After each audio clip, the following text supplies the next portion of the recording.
अस्सलाम वालेकुम नाजरीन, मैं हूं आपकी मेज़बान आमना मलिक। खबर शामिल करते हैं कराची से, जहां से हमें रिपोर्ट कर रहे हैं deputy bureau chief rice Afzal Hussain. Karachi धमाका, जिम्मेदारी बलोच लिबरेशन आर्मी मजीद ब्रिगेड ने कबूल कर ली। खुदकश हमला आवर खातून शेरी बलोच थी, जो कल अदम PLA की पहली फदाई खातून थी। कराची धमाका की CCTV फुटेज में देखा जा सकता है कि लड़की ने खुद को उड़ाया।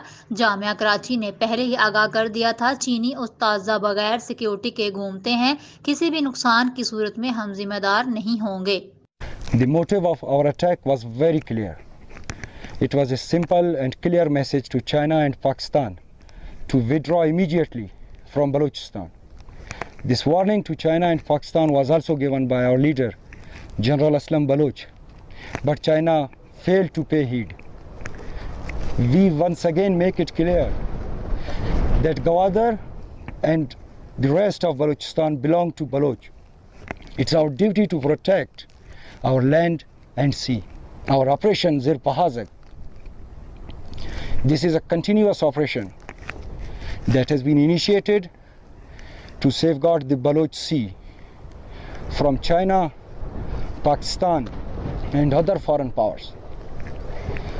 China, you came here without our consent, supported our enemies, helped Pakistani military in wiping our villages.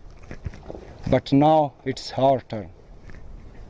Baloch Liberation Army guarantees you that CPAC will fail miserably on Baloch land.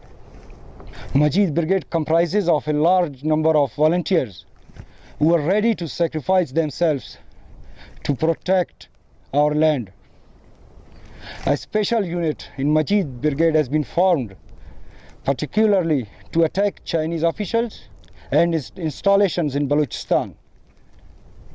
President Xi Jinping, you still have time to quit Balochistan, or you will witness a retaliation from Baloch sons and daughters that you will never forget. General Aslam Baloch's mission will continue.